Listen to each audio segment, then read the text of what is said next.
నమస్తే, welcome to 95 news. ముందుగా బులెటిన్లో హెడ్లైన్స్ చూద్దాం. సంగారెడ్డి మున్సిపల్ చైర్పర్సన్ విజయలక్ష్మిపై అవిశ్వాస తీర్మానం పెట్టిన కౌన్సిలర్లు. 38 మందిలో 28 మంది కౌన్సిలర్లు అవిశ్వాసానికి మద్దతు.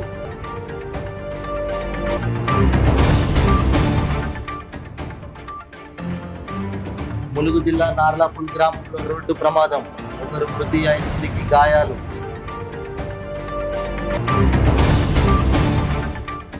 బీఆర్ఎస్ నేతలపై విరుచుకుపడ్డ వైఎస్ఆర్టీపీ అధినేత్రి వైఎస్ షర్మిల.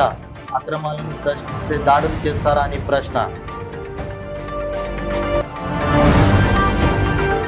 గోదావరి కని సింగరేణి బొగ్గు గనుల్లో గాల్లో కలుస్తున్న కార్మికుల ప్రాణాలు. RT3లో ట్రైనీ కార్మికుడు సిలిండర్ ప్రేరి మృతి చెందగా RG2 పరిధిలో మరొకరి మృతి. ఇప్పుడు బులెటిన్లో డీటెయిల్స్ చూద్దాం. సంగారెడ్డి మున్సిపల్ చైర్పర్సన్ విజయలక్ష్మిపై కౌన్సిలర్లు అవిశ్వాస తీర్మానం పెట్టారు. మున్సిపల్ చైర్పర్సన్, వైస్ చైర్మన్ కౌన్సిలర్లను పట్టించుకోవడం లేదని ఆరోపించారు. వారు ఒంటెత్తు పొగడలతో మున్సిపాలిటీకి, పార్టీకి నష్టం జరుగుతోందని వాపోయారు. మొత్తం 38 మందిలో 28 మంది కౌన్సిలర్లు అవిశ్వాసానికి మద్దతు తెలిపారు. తమ వార్డుల్లో అభివృద్ధి పనులకు నిధుల విడుదల చేయడంలో విజయలక్ష్మి నిర్లక్ష్యంగా వ్యవహరిస్తున్నారని వారు మండిపడ్డారు. తమ సమస్యలను మంత్రి హరీష్ రావు దృష్టికి తీసుకెళ్తామని స్పష్టం చేశారు.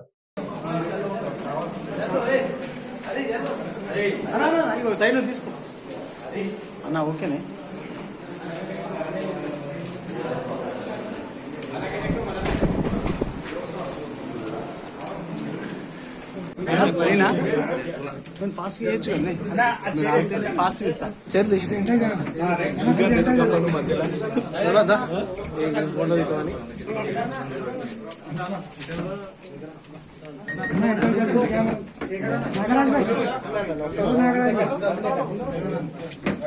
నాగన్న కూర్చో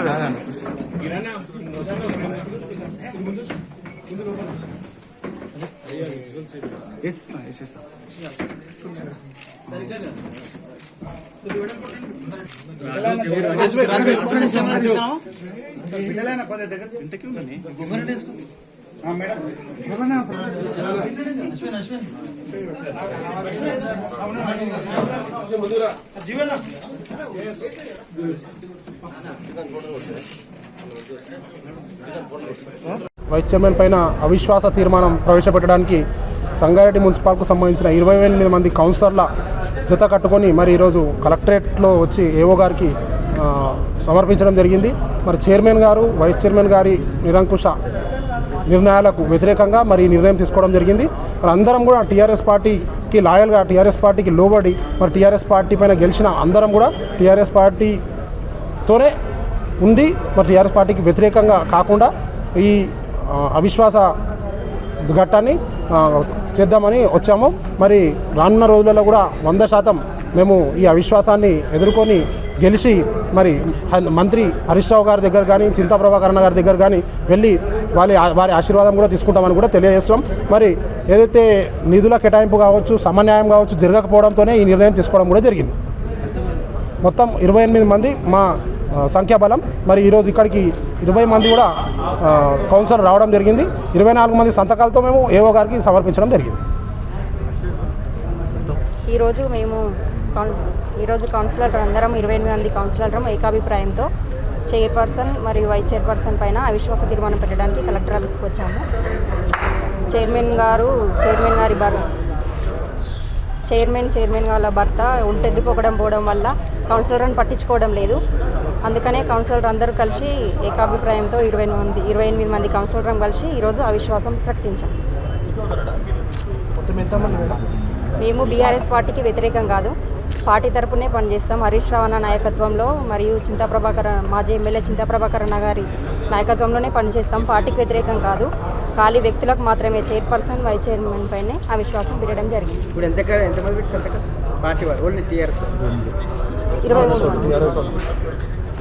23 మంది.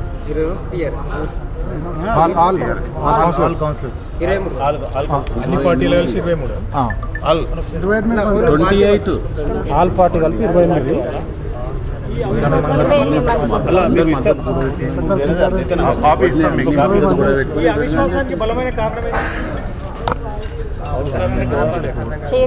చైర్మన్ వాళ్ళ భర్త ఇప్పుడు ఒంటెద్దుకోకపోవడం ఏకాభిప్రాయ నిర్ణయాలు తీసుకుంటున్నారు. కౌన్సిలర్ అందరినీ పట్టించుకోవడం లేదు. మెయిన్ అది.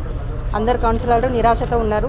ఏం అభివృద్ధి పనులు కూడా జరగడం లేదు. 50 కోట్ల నిధులు వచ్చినా కూడా సంగారెడ్డి ఏం అభివృద్ధి పథకంలోకి రావడం లేదు. అందుకే కౌన్సిలర్లు అందరూ నిరాశతో ఉన్నారు. వాళ్ళందరి ఏకాభిప్రాయంతోనే 28 మంది కౌన్సిలర్లతో ఈరోజు మేము అవిశ్వాసం పెడుతున్నాం. జై బీఆర్ఎస్, జై బీఆర్ఎస్, జై బీఆర్ఎస్. హరీష్ రావు గారి నాయకత్వం, హరీష్ రావు గారి నాయకత్వం. ములుగు జిల్లా తాడవాయి మండలంలోని నార్లాపూల్ గ్రామంలో జరిగిన రోడ్డు ప్రమాదంలో ఒకరు మృతి చెందారు. ఈ ప్రమాదంలో తీవ్రంగా గాయపడిన 4 వరంగల్ ఆసుపత్రికి తరలిస్తుండగా జ్యోతి అనే మరో మహిళ మార్గమధ్యలో మృతి చెందింది. ఈ ఘటనలో గాయాలైన క్షతగాత్రులకు ములుగు ఏరియా ఆసుపత్రికి తరలించి వైద్యం అందిస్తున్నారు.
బీఆర్ఎస్ నేతలపై వైఎస్ఆర్టీపీ అధినేత్రి వైఎస్ షర్మిల తీవ్ర స్థాయిలో విరుచుకుపడ్డారు.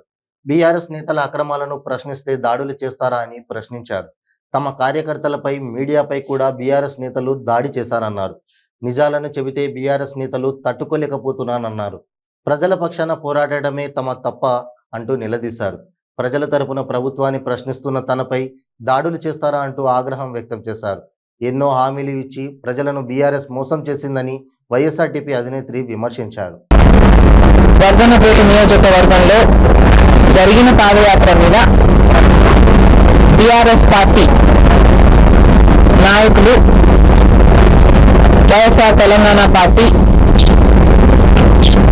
ప్రజాప్రస్థానం పాదయాత్ర మీద దాడి చేయడం జరిగింది. మళ్ళీ దాడి చేయడం జరిగింది. పక్కన నర్సంపేటలో ప్రపంచం అంతా చూసింది. మా బస్సును తగలబెట్టారు, మా వాళ్ళను కొట్టారు, దాడి చేశారు. రాళ్లతో, కట్టెలతో కొట్టి, బండ్ల అద్దాలు పగలగొట్టి, లా అండ్ ఆర్డర్ సృష్టించి, ఆఖరికి ఆ నెట్ట నా మీద నెట్టి ఇంత చేసిన పాదయాత్ర మళ్ళీ యథావిధిగా ఎక్కడైతే ఆగిందో అక్కడి నుంచే కొనసాగించాలని నిర్ణయించి మొన్న మేము పాదయాత్ర మొదలు పెట్టడం జరిగింది. ఈరోజు మళ్ళీ వర్ధన్నపేటలో, నిన్న మళ్ళీ వర్ధన్నపేటలో మళ్ళీ అదే రిపీట్ చేయబోయింది టీఆర్ఎస్ పార్టీ. మా ఫ్లెక్సీలు దింపడం మొదలు పెట్టారు. ఆ కవరేజ్కి వచ్చిన వాళ్ళు దాడి చేస్తున్నారు అని కవరేజ్కి వచ్చిన మీడియా వాళ్ళను కూడా, మీడియా వాళ్ళ మీద కూడా బీఆర్ఎస్ పార్టీ వాళ్ళు దాడి చేశారు. ఇక్కడ మీడియా అంతా కూర్చొని ఉంది. మీడియాకు తెలుసు నేను అబద్ధం చెప్పడం లేదని. మీడియా వాళ్ళ మీద కూడా బీఆర్ఎస్ పార్టీ నిన్న దాడి చేయడం జరిగింది. ఎందుకు అని అడుగుతున్నా. ప్రజల పక్షాన నిలబడి పోరాటం చేయడమేనా మేము చేసిన తప్పు కాదు. కానీ అధికారం ఉంది కదా, డబ్బు ఉంది కదా, పోలీసు వాళ్ళు అదుపులో ఉన్నారు కదా అని మా మీద దాడి చేయడం కాదు. మళ్ళీ ఒకసారి చెప్తున్నాం, మా జోలికి వచ్చారంటే మాత్రం మీ అవినీతి అక్రమాల గురించి ఇంకా గట్టిగా మాట్లాడతాం. పోలీసు వాళ్ళకు కూడా హెచ్చరిస్తున్నాం. నిన్న దాడి జరిగింది. నిన్న వైఎస్ఆర్ తెలంగాణ పార్టీ మీద దాడి జరిగితే ఇంతవరకు పోలీస్ యాక్షన్ లేదు. ఇంతవరకు ఏ యాక్షన్ తీసుకోలేదు. మళ్ళీ చెప్తున్నా, ఇది తగదు. కేసు కూడా బుక్ చేసుకోలేదు. ఇది తగదు. వెంటనే కేసు తీసుకోండి, వాళ్ళ మీద యాక్షన్ తీసుకోండి. ప్రజల పక్షాన నిలబడిన పార్టీ వైఎస్ఆర్ తెలంగాణ పార్టీ. ప్రజల ఆదరణ మా మీద ఉంది. ప్రజలు మమ్మల్ని ప్రేమిస్తున్నారు కాబట్టే ఈ రోజు మీరు తట్టుకోలేకపోతున్నారు. సర్కారు మారే రోజు దగ్గరలోనే ఉంది.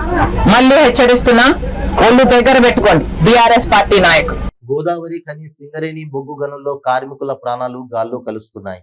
RG3లో ట్రైనీ కార్మికుడు సిలిండర్ ప్రేరి మృతి చెందగా, RG2 పరిధిలోని OCP3లో డంపర్ ఆపరేటర్గా పనిచేస్తున్న మరో కార్మికుడు పల్లినేని ప్రకాష్ రావు గుండెపోటుతో మృతి చెందాడు. రాత్రి షిఫ్ట్కి వెళ్లిన ప్రకాష్ రావు డంపర్ 44K పై విధులు నిర్వహిస్తుండగా ఒక్కసారిగా కుప్పకూలిపోయాడు. గమనించిన తోటి కార్మికులు గోదావరి ఖనిలోని సింగరేణి ఏరియా ఆసుపత్రికి తరలించారు. పరిశీలించిన వైద్యులు అప్పటికే మృతి చెందాడని ధృవీకరించారు. ఈ ఘటనతో 8వ కాలనీలో విషాద ఛాయలు అలుముకున్నాయి. అధికారులు ఆసుపత్రికి చేరుకుని కార్మిక కుటుంబాన్ని ఓదార్చారు. ఘటన జరిగిన తీరుతెన్నులను అడిగి తెలుసుకున్నారు. సింగరేణి గుర్తింపు సంఘం నాయకులు మిర్యాల రాజిరెడ్డి మృతుల కుటుంబాలకు తన ప్రగాఢ సంతాపాన్ని వెలుబుచ్చారు.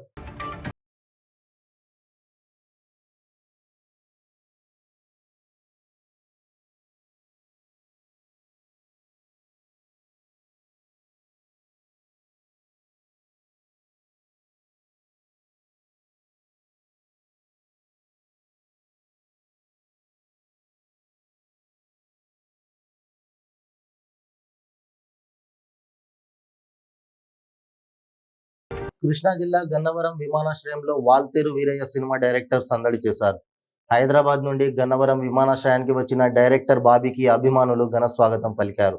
అనంతరం డైరెక్టర్ బాబీ గన్నవరం విమానాశ్రయం నుంచి రోడ్డు మార్గాన ద్వారకా తిరుమల వెంకటేశ్వర స్వామిని దర్శించుకునేందుకు బయలుదేరి వెళ్లారు.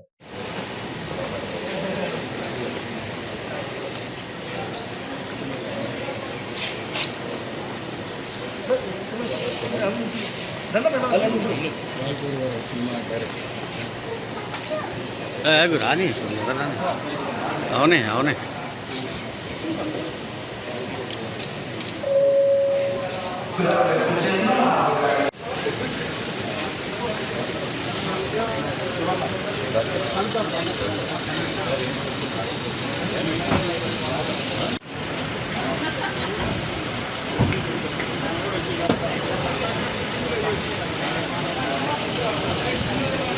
కంచికచర్ల బైపాస్ సమీపంలో సుమారు 20 ఏళ్ల క్రితం మంజూరైన ఎన్టీఆర్ కాలనీ ఇళ్ల స్థలాలను జిల్లా collector Dilli Rao MLA doctor Mondithoka Jaganmohan Rao పరిశీలించారు. 2003లో 715 మంది లబ్ధిదారులకు ఇళ్ల స్థలాలు అప్పటి ప్రభుత్వం మంజూరు చేసింది. లబ్ధిదారులు అప్పట్లో పాక్షికంగా ఇళ్ల నిర్మాణం చేపట్టారు. కనీస మౌలిక సదుపాయాలు లేకపోవడంతో అప్పటి నుంచి కాలనీ నిరుపయోగంగా మారింది. గడప గడపకు మన ప్రభుత్వం కార్యక్రమంలో భాగంగా పర్యటిస్తున్న ఎమ్మెల్యే డాక్టర్ మొండితోక జగన్మోహన్ రావుకు కాలనీ వాసులు సమస్యను విన్నవించారు. ప్రజలు విన్నవించిన సమస్యను ఆయన జిల్లా కలెక్టర్ దృష్టికి తీసుకెళ్లారు. ఇళ్ల స్థలాలు పొందిన లబ్ధిదారులతో కలెక్టర్, ఎమ్మెల్యే, ఆర్డీఓ సమావేశమయ్యారు. స్థలాలు పొందిన లబ్ధిదారులతో పాటు లబ్ధిదారుల వద్ద కొనుగోలు చేసిన వారికి న్యాయం చేస్తామని కలెక్టర్ తెలిపారు. కట్టించుకోలేదు, ఇలా వదిలేశారు. దానివల్ల వాళ్ళకి జగనన్న కాలనీల్లో కూడా మొన్న నవరత్నాలు పేదలందరికి ఇళ్లలో భాగంగా వాళ్ళకి రాలే పాపం.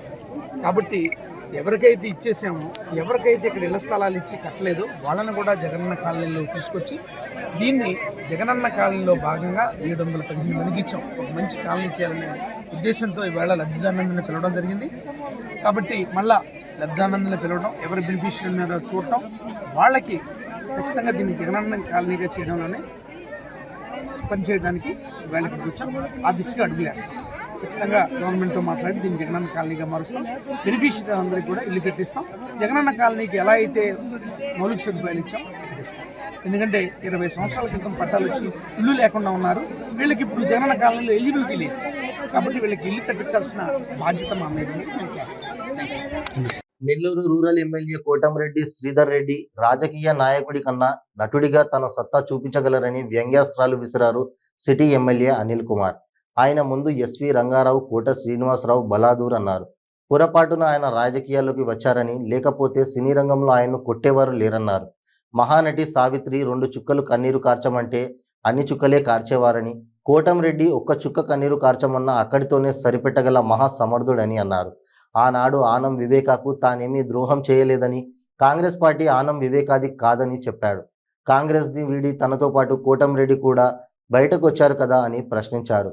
ఆడియో క్లిప్ పూర్తిగా బయట పెట్టాలన్న తన సవాల్కి కోటంరెడ్డి సమాధానం ఏంటని అడిగారు. రాజీనామా సవాల్పై కూడా ఆయన స్పందించలేదని చెప్పారు.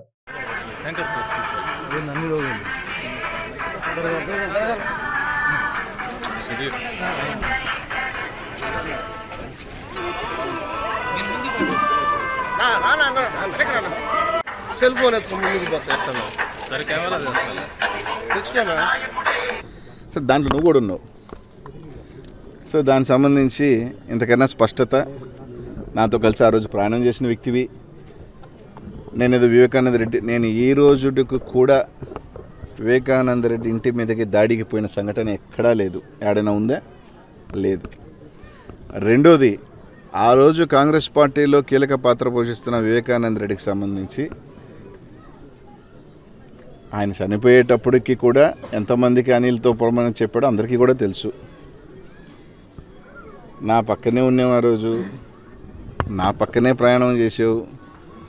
సో ఇవన్నీ కూడా ప్రజలకు తెలుసు, తర్వాత ఎన్నికలు అన్నీ కూడా తెలుసు. కాబట్టి లక్షల మంది వెళ్ళారు అబ్బా ఆ రోజు ఒక పార్టీ నుంచి. అందరూ నాకు ఇచ్చిన కాంగ్రెస్ పార్టీ కదా, వివేకానంద రెడ్డి పార్టీ గుర్తుందే, హస్తమే కదా ఆయనకైనా ఆ రోజు హస్తమే కదా.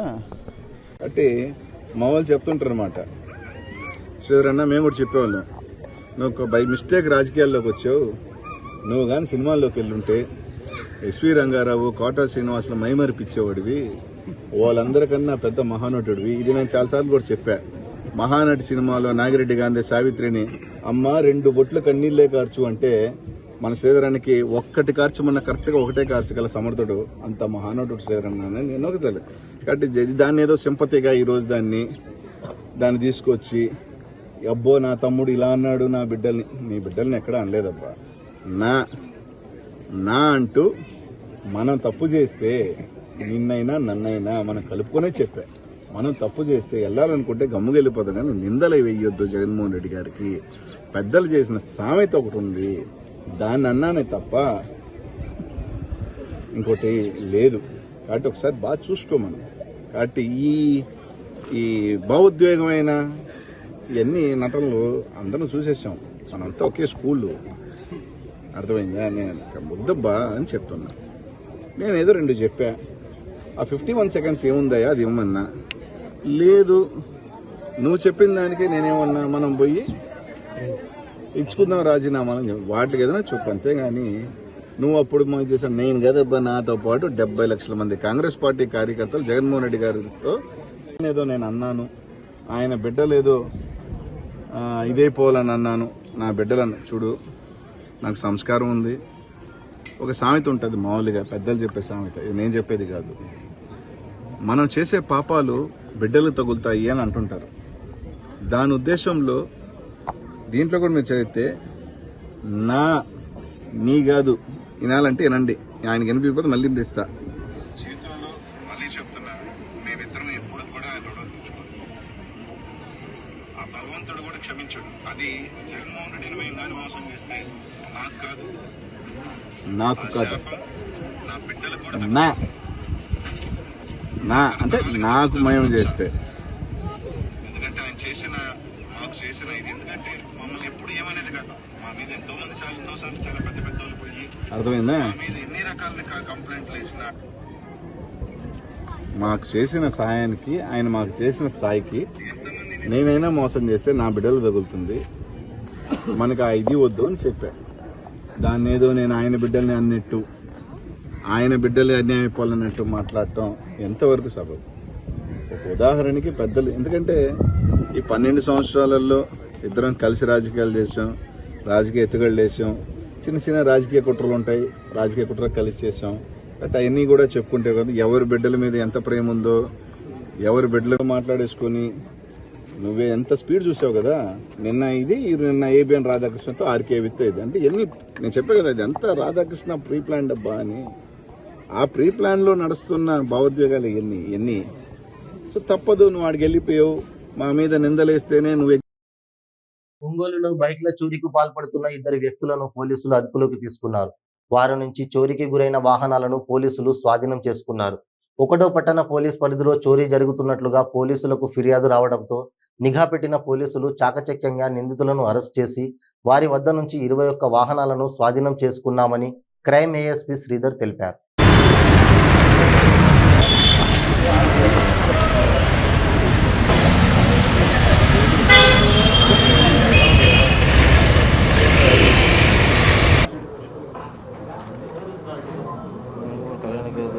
ఒంగోలు 1 టౌన్ పరిధిలో కొన్ని బైక్ దొంగతనాలు జరిగాయి. దాదాపు 12 దొంగతనాలు నమోదయ్యాయి ఇటీవల 3-4 రోజులుగా. ఇవన్నీ కూడా ఇంటి దగ్గర అయితే బయట ఎక్కడైతే అన్అఫీషియల్ అనాథరైజ్డ్ పార్కింగ్ ప్లేస్ ఉందో అక్కడ బైక్ పార్క్ చేయడము, దానికి కీస్ అట్లే పెట్టి లాక్ చేసుకోకుండా పోవడం. ఈ 12 కేసుల్లో కూడా లాక్ చేయని వెహికల్సే థెఫ్ట్కి గురయ్యాయి. దీని మీద జిల్లా ఎస్పీ గారి ఆదేశాలతో ఒక ప్రత్యేకమైన టీం ఫామ్ చేశాము. ఒంగోలు డిఎస్పీ గారు, ఒంగోలు 1 టౌన్ సిఐ మరియు వాళ్ళ స్టాఫ్ అందరూ కలిసి ఈ ఇన్ఫర్మేషను కలెక్ట్ చేసి ఒక ముద్దాయి కొనుజేటి సాయి అని ఇతను మర్రిచెట్ల కాలనీ సాగర్ కాలువ వద్ద ఉంటాడు, ఒంగోలు పట్టణం. ఇతన్ని మనం పట్టుకొని విచారించగా అతను అంతా 12 అఫెన్సెస్ కూడా అడ్మిట్ అయ్యాడు. ఇతను 2012 సంవత్సరంలో పాలిటెక్నిక్ కంప్లీట్ చేస్తాడు. హైదరాబాద్లో ఆటో క్యాడ్ కోర్స్ నేర్చుకొని తర్వాత తేజస్విని ఆటోమొబైల్స్లో కొంతకాలం పనిచేస్తాడు.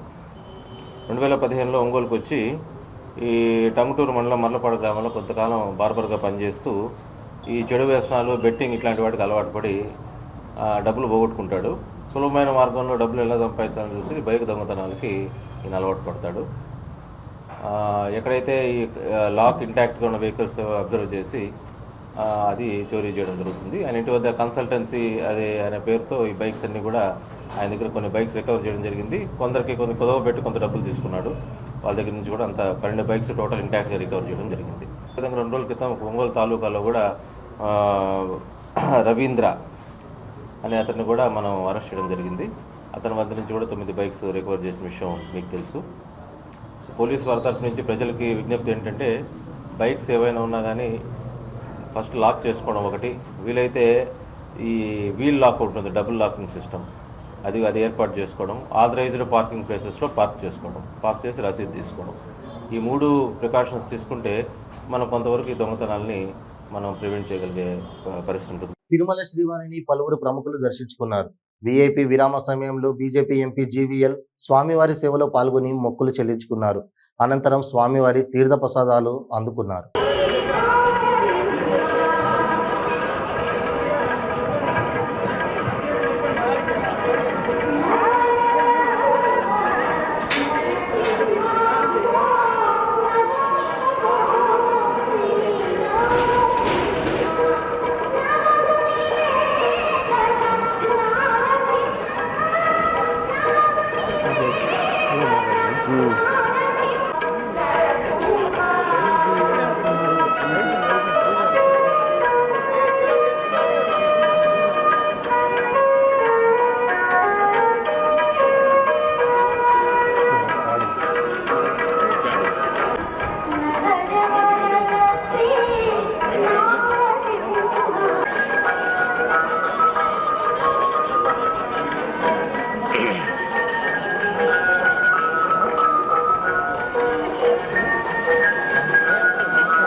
మా సైడ్ ఇమ్మా అంతా ఒకేసారి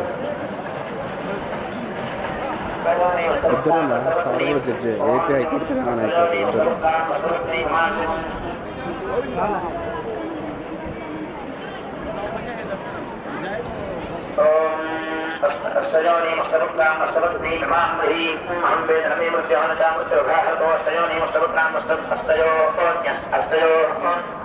పార్వతీపురం మన్యం జిల్లా గుమ్మ లక్ష్మీపురం మండలంలో పెను ప్రమాదం తప్పింది. మండ గ్రామ సమీపంలో గల వంతెన వద్ద ఆర్టీసీ బస్సు బోల్తా పడింది. గుమ్మ లక్ష్మీపురం నుండి పార్వతీపురం వెళ్తుండగా ఈ ఘటన చోటు చేసుకుంది. ఎదురుగా వస్తున్న ఎక్స్ప్రెస్ బస్సును తప్పించబోయి వంతెనను ఢీకొన్నట్లు డ్రైవర్ తెలిపాడు. బస్సులో మొత్తం 23 మంది ప్రయాణికులు ఉండగా 3 ప్రయాణికులకు తలకు కంటికి గాయాలయ్యాయి. హుటాహుటిన క్షతగాత్రులను భద్రగిరి ప్రభుత్వ ఆసుపత్రికి తరలించారు. మిగిలిన ప్రయాణికులు క్షేమంగా ఉండడంతో అంతా ఊపిరి పీల్చుకున్నారు. ఘటనా స్థలానికి చేరుకున్న పోలీసులు కేసు నమోదు చేసుకుని దర్యాప్తు చేస్తున్నారు.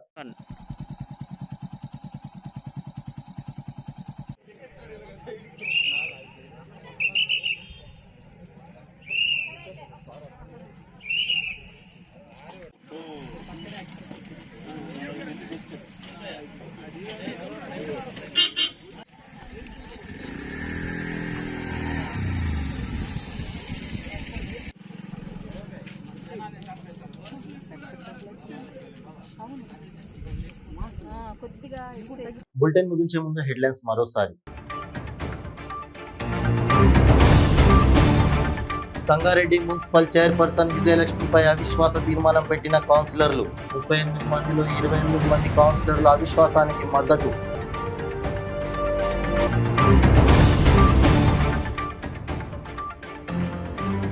ములుగు జిల్లా నార్లాపూల్ గ్రామంలో రోడ్డు ప్రమాదం. 1 మృతి, 5 గాయాలు.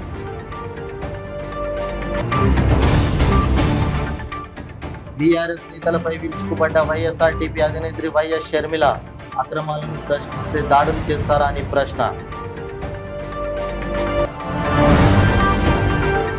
గోదావరి కని సింగరేణి బొగ్గు గనుల్లో గాల్లో కలుస్తున్న కార్మికుల ప్రాణాలు. RT3లో ట్రైనీ కార్మికుడు సిలిండర్ ప్రేరి మృతి చెందగా RG2 పరిధిలో మరొకరి మృతి. ఇవి బులెటిన్ అప్డేట్స్. మరిన్ని అప్డేట్స్ కోసం చూస్తూనే ఉండండి 95 న్యూస్. ప్రతిక్షణం ప్రజాక్షేమం కోసం. నమస్తే.